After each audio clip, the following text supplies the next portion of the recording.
The day my mother decided to celebrate throwing me out, she went all in. I pulled into the driveway to grab my last box and stopped dead. A giant vinyl banner was stretched across the garage in bold red letters. Goodbye, freeloader. Don't come back. The grill was smoking. Country music was blasting. Neighbors were laughing like it was the 4th of July. My uncle shouted from the patio that a 30-year-old woman with no real career should be ashamed of herself. Someone else yelled that my poor family had carried me long enough. Then something hit the side of my car. A hot dog.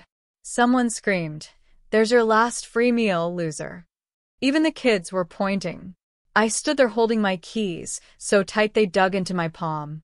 And here's the strangest part. Nobody there thought they were lying. That was the story they had told so often, they actually believed it. I was the freeloader. I was the burden. I was the failure they had generously housed out of the goodness of their hearts. I didn't argue. I didn't cry. I walked inside, picked up the last banker's box, came back out, and took one photo of the banner with everybody grinning beneath it. My mother saw me do it and smirked like I was finally taking a souvenir from the place that had saved me.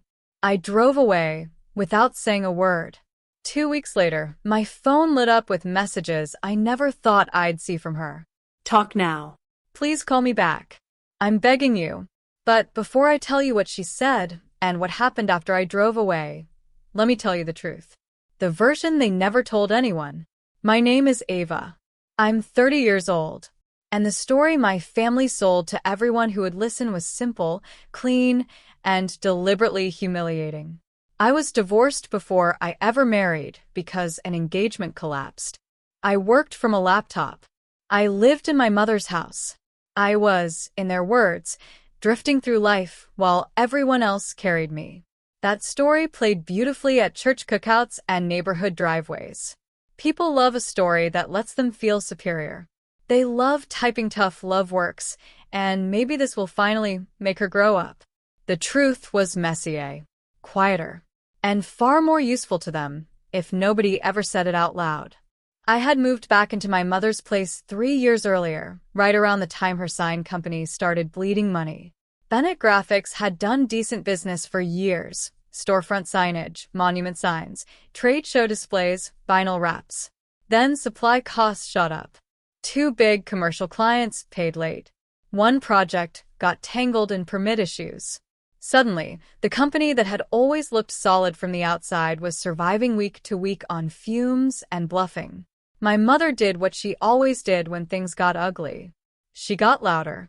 She blamed younger workers, lazy clients, the economy, and eventually me. Never herself. What she never mentioned was that I was the reason the company hadn't collapsed 2 years sooner.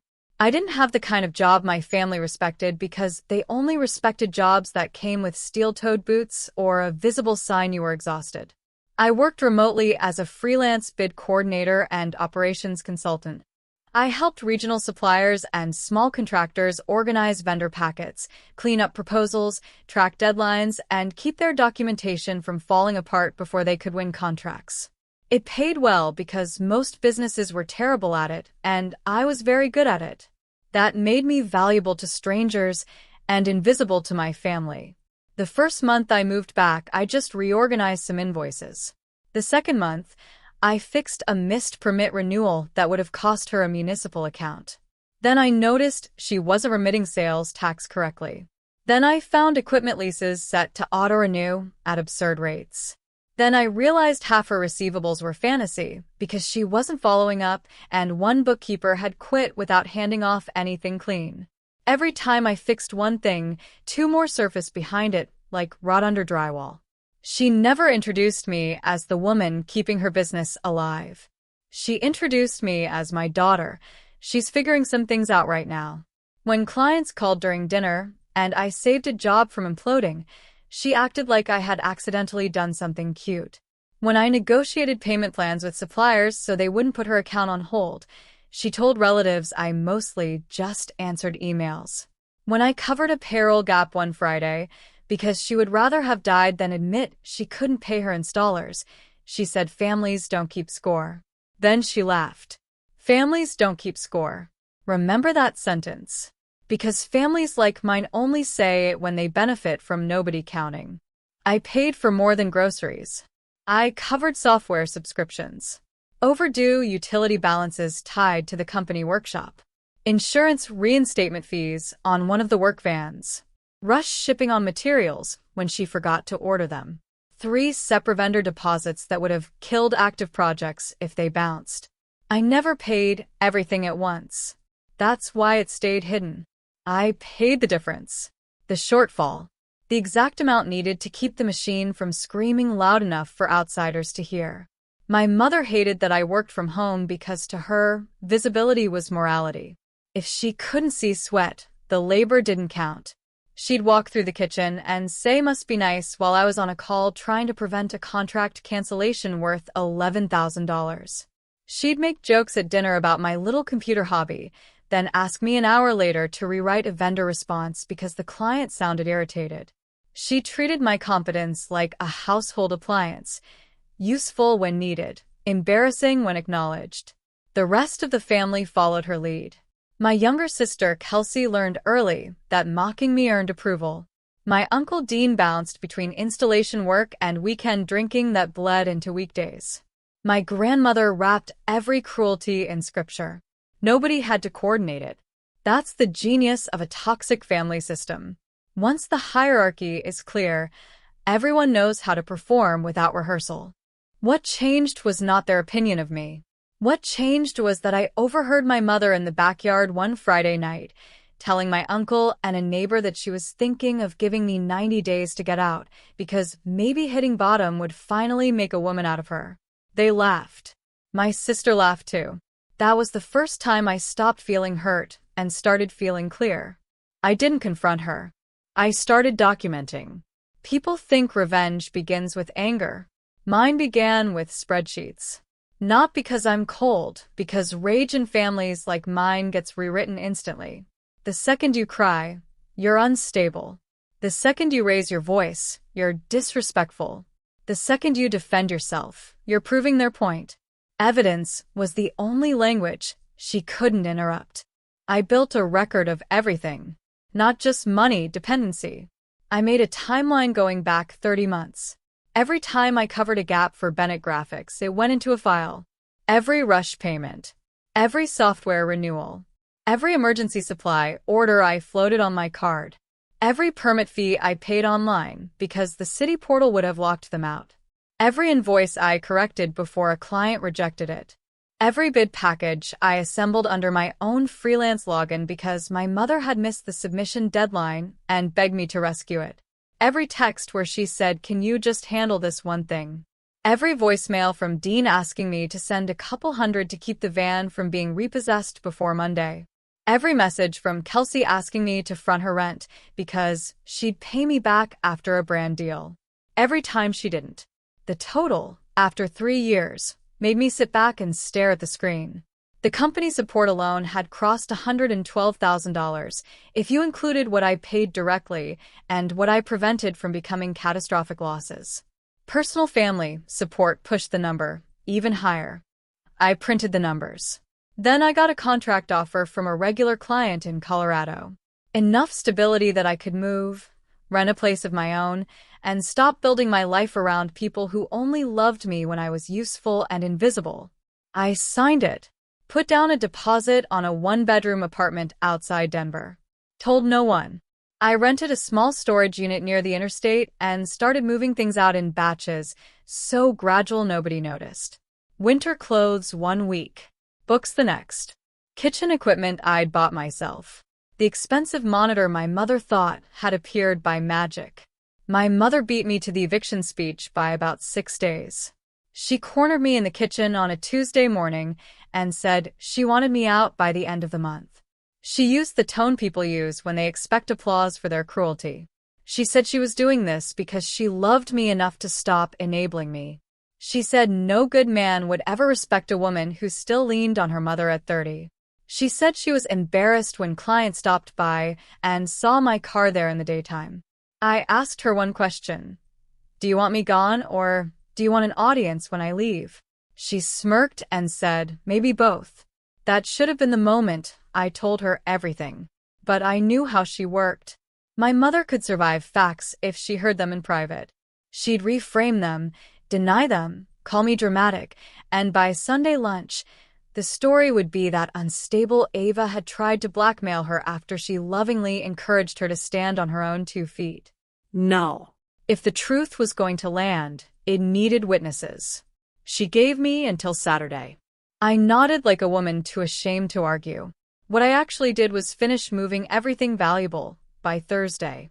Friday night, I closed the last of the autopay backups I had quietly tied to company utilities and service accounts. I removed my card from the vendor portal. I notified one supplier that future emergency orders would need management approval. I sent 2 overdue invoice drafts to clients from a company email, exactly as she had requested, except this time, I did not soften the language or make her sound competent. I simply forwarded what she had dictated, word for word. You'd be amazed how quickly respect evaporates when people have to hear themselves without a translator. Saturday afternoon, I drove back for the last banker's box and walked straight into the barbecue from hell. Dean was on the patio, sweating through a fishing shirt, swinging a beer bottle like a sermon. Kelsey was near the grill in cutoffs and full makeup, already recording pieces of the party for social media, because humiliation is more fun when you can edit it with music. My grandmother sat under a patio umbrella with that pinched expression she wore whenever meanness was being performed in the name of righteousness. And my mother, Sandra Bennett, wore an apron that said boss of the grill like the universe had personally validated her.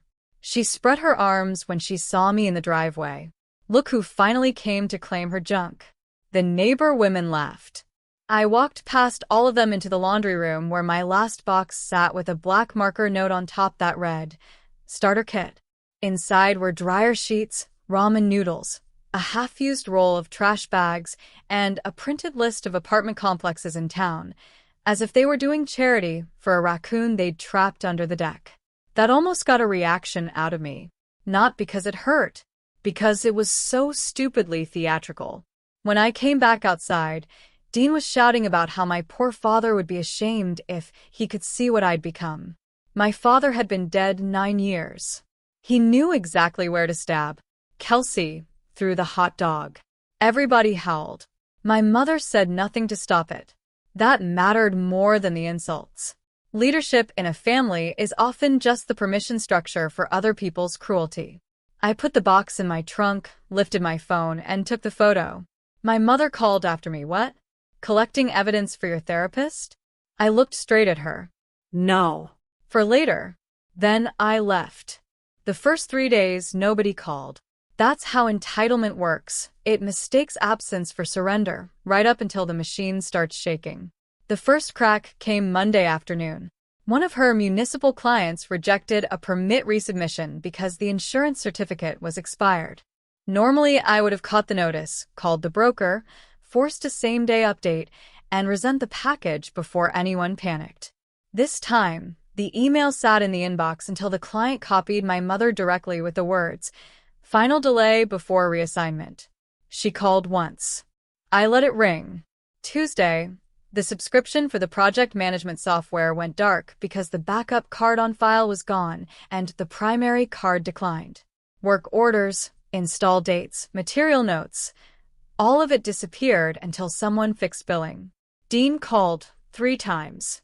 No voicemail. Kelsey texted one line. Mom says stop being dramatic and log in. Wednesday morning, the power company left a shut-off warning on the workshop account. My mother called me at 7:12 a.m. using the voice she usually saved for pastors and bank managers. Ava, sweetheart, call me when you get this. There's some confusion with the utility account. I think maybe your card was still linked somehow. We can straighten it out. Confusion. I nearly admired the audacity. By Thursday, the messages changed tone. Dean left a rambling voicemail, slurring less than usual, which meant he was actually scared.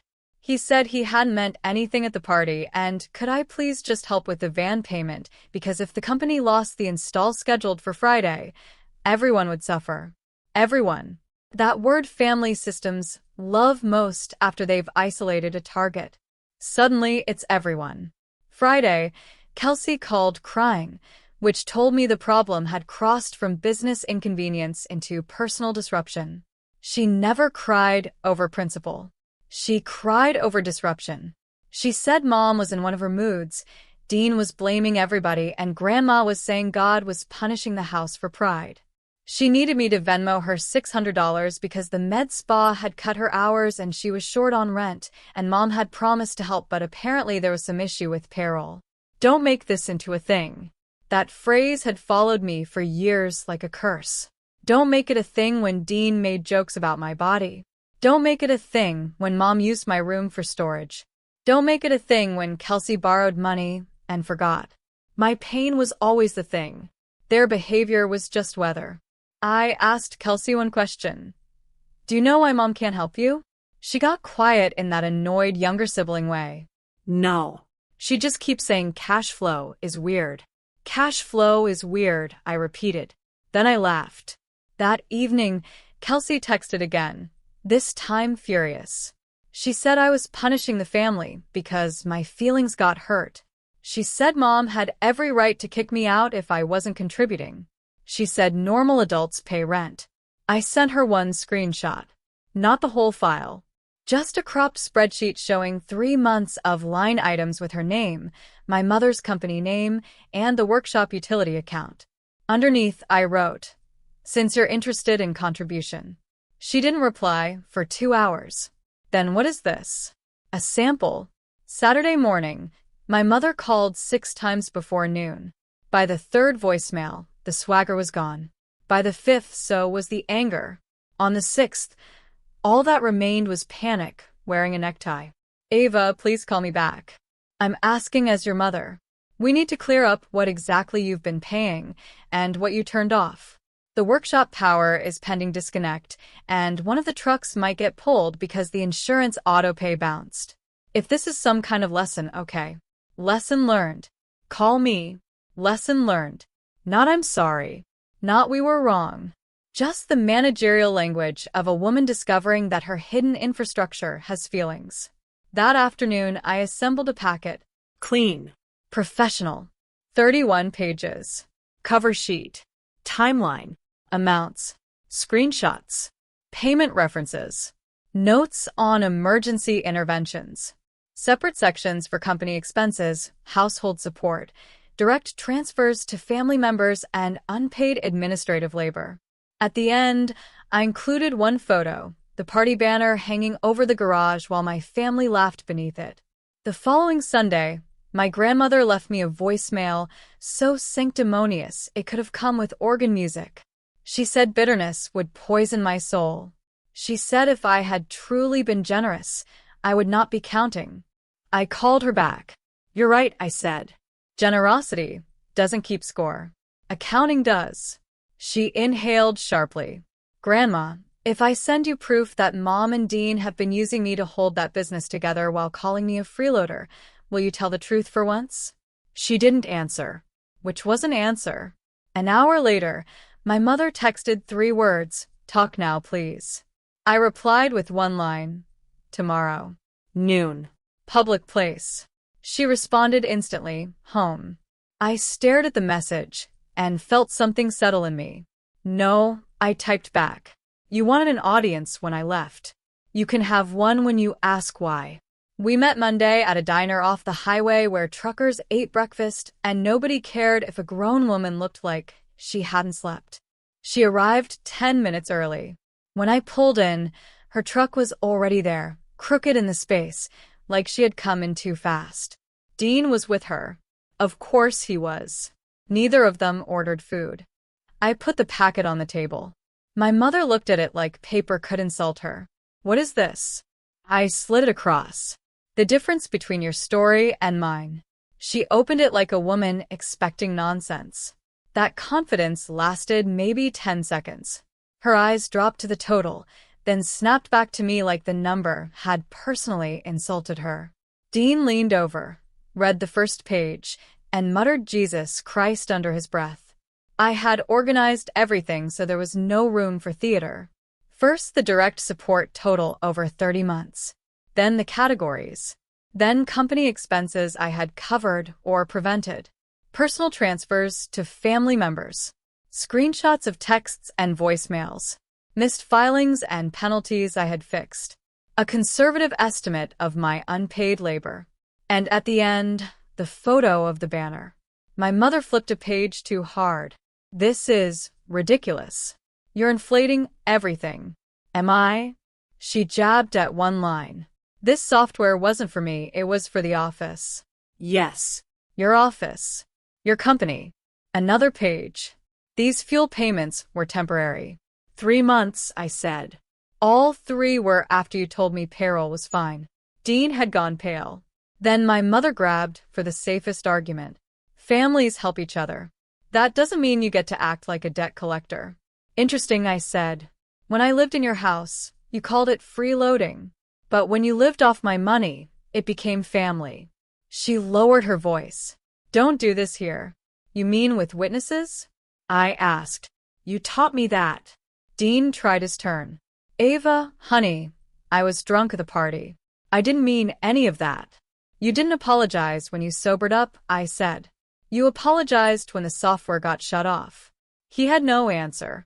My mother switched tactics. Fine. Let's say you helped more than we realized. You were still living in my house at 30. There it was. Her whole religion. Shelter erased every debt. So I said, if I had paid market rent to a stranger and kept my money away from your business, you would have lost that workshop a year and a half ago. If I had billed you like a client for everything I fixed, you'd be bankrupt. The only reason you got to call me a freeloader is because I loved you quietly. That landed harder than the number. She flipped pages until she found the banner photo. Her posture changed. Not remorse. Risk assessment. You took this for leverage. No. I took it because I knew you'd pretend it wasn't that bad. Dean rubbed his face. So what now? What do you want? Nothing, I said. That's the part you still don't understand. I already paid. I'm just done. My mother's jaw tightened. You can't walk away and let everything collapse over a grudge. I didn't leave because of a grudge, I said calmly. I left because your disrespect finally cost more than my loyalty. That shut her up for a few seconds. Then she asked the real question. How much of this can you turn back on? Not are you okay? Not we were wrong. Just operations. I answered honestly. Some things could be fixed. Some couldn't. A couple of vendor accounts might reopen with deposits. The workshop utility could stay on if she paid it. The insurance on the truck would cost more now. And at least 2 clients were already damaged because nobody was there to rewrite her emails into professional English. You're enjoying this, she said. No. I would have enjoyed you noticing before it got here. Then she tried the grief voice. She said life had been hard since my father died. She said she had made mistakes. She said we shouldn't be sitting there like enemies. I almost believed the shape of it. Pain explained her. It never excused her. We're doing this like enemies, I said, because you threw a party when you thought you no longer needed me. She made her final move. She listed everyone else, Grandma Kelsey, Dean, as if their need was supposed to become my duty again. I took out a second envelope and set it on the table. Inside was a list of bookkeepers, a tax resolution service, a utility assistance program, and a small business attorney. What's this? Resources, I said. That's all I'm offering. I stood. She stopped me with one last threat. If you walk out now, don't expect to come back when things turn around. I picked up my keys. Mom, the only reason things ever turned around in that family was because I was standing behind you pushing. Then I left. Collapse comes in installments when you stop being the hidden support beam. A few days later, my grandmother called not to apologize, but to negotiate. She said everyone had behaved badly, which in family language means the person with proof is being asked to share blame with the people who caused the damage. She wanted me to come back for a calm talk like Christians. I asked whether the banner had been Christian. She ignored that and moved to business problems. A truck had been sidelined. A client was withholding payment. If the company failed, she said, it would hurt the whole family. Then she used my father. She said he would hate this division. That line used to crack me open. This time it didn't. No, I said. He would hate that his daughter was humiliated in public by people who lived off her. For once, my grandmother had nothing ready. Then Kelsey showed up at my apartment in Colorado. She looked exhausted, stripped of all the polish she usually wore. After some small talk, she admitted the truth. The company was falling apart. Dean had missed shifts.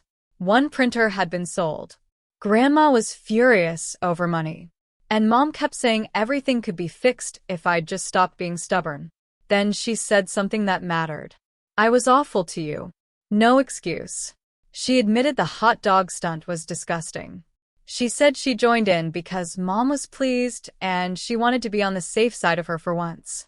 Then she said the part that changed how I saw everything. When you were there, she aimed most of it at you. Now you're gone.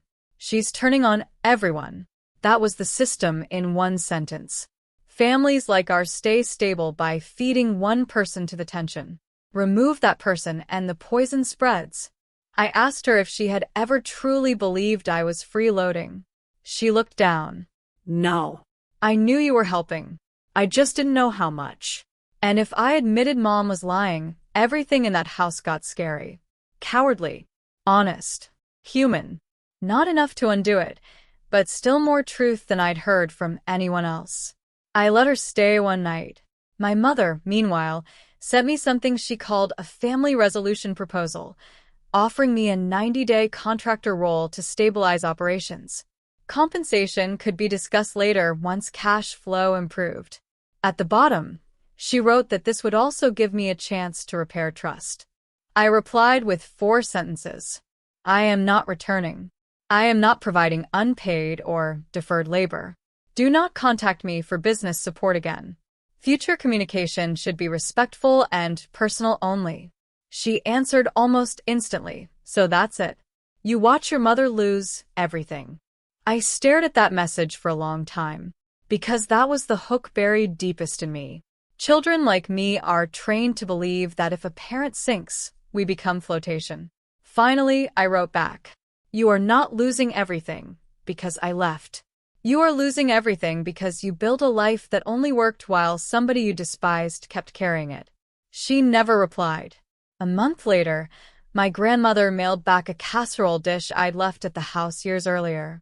No note, just the dish. Like returning glassware restored the moral balance.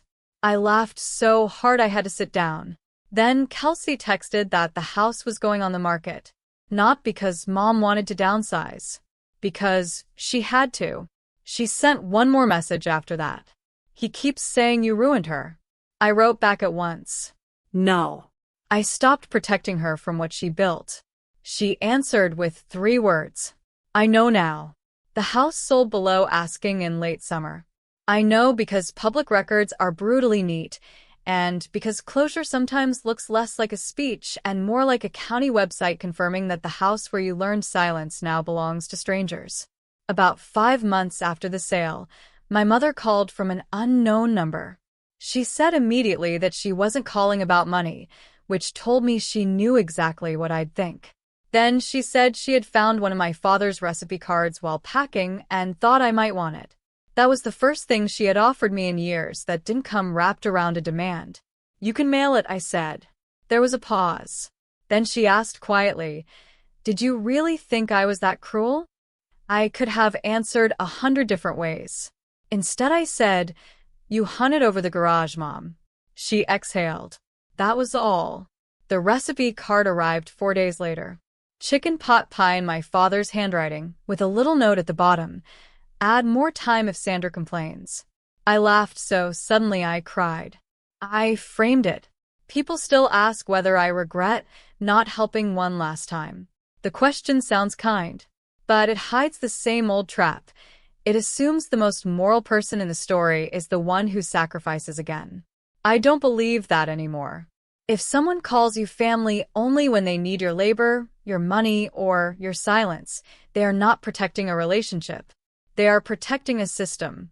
If a parent needs you small so they can feel large, that is not love. And if a whole household can laugh while you are humiliated, then panic when your support disappears. The panic is your answer. I was never the freeloader. I was the hidden payroll, the midnight fix, the buffer between chaos and consequence. My mother's greatest mistake was not throwing the party. It was believing that the person she humiliated would still keep the lights on after. The last message I ever got from Dean came on New Year's Eve. No punctuation. No apology. Just 4 words. You were right. Sorry. I didn't answer. Kelsey and I speak now carefully. Not like movie sisters. More like 2 women testing whether honesty can grow where competition used to live. She left Arizona too. Sometimes she calls with practical adult questions, and I answer when I choose. That distinction matters.